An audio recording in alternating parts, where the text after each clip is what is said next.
अस्सलाम वालेकुम।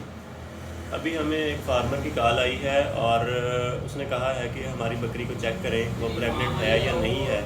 तो अब हम उधर जाएंगे फार्मर के पास और उसकी बकरी जो है उसको अल्ट्रासाउंड की मदद से चेक करेंगे और फिर आपको बताएंगे कि उसकी बकरी प्रेग्नेंट है या नहीं है। तो चलते हैं।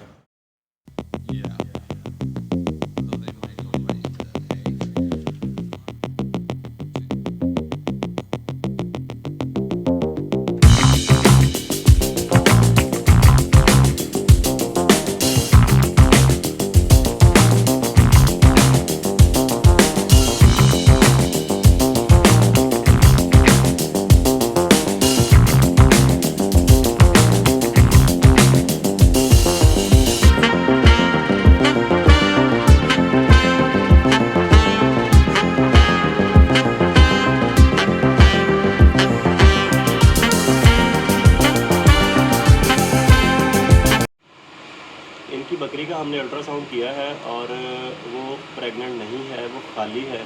तो अब हम उस हिसाब से इसका ट्रीटमेंट करेंगे और कोशिश करेंगे कि ये जल्द से जल्द दोबारा प्रेग्नेंट हो और इससे हम अगली नस्ल हासिल कर सकें। अब हम फार्मर के तासुरात लेंगे कि उनको अल्ट्रासाउंड की जो सहूलत है उससे किस कदर फ़ायदा हुआ है और वो इसके बारे में क्या राय देते हैं, उनसे बात करते हैं। डॉक्टर साहब की मेहरबानी सानू सहूलत दी है, जिंदी वजह से सानू पता लग गया कि साड़ी बकरी खाली है। जी करता है साल ही पट्ठे पाने फिर भी बकरी साड़ी सून वाली है, लेकिन अगर तो किसी इस चीज़ की सानू जरूरत पई तो डॉक्टर साहब बुलावांगे और इनका बहुत शुक्रिया कि नवी मालूमात साढ़े तक पहुँचाई है।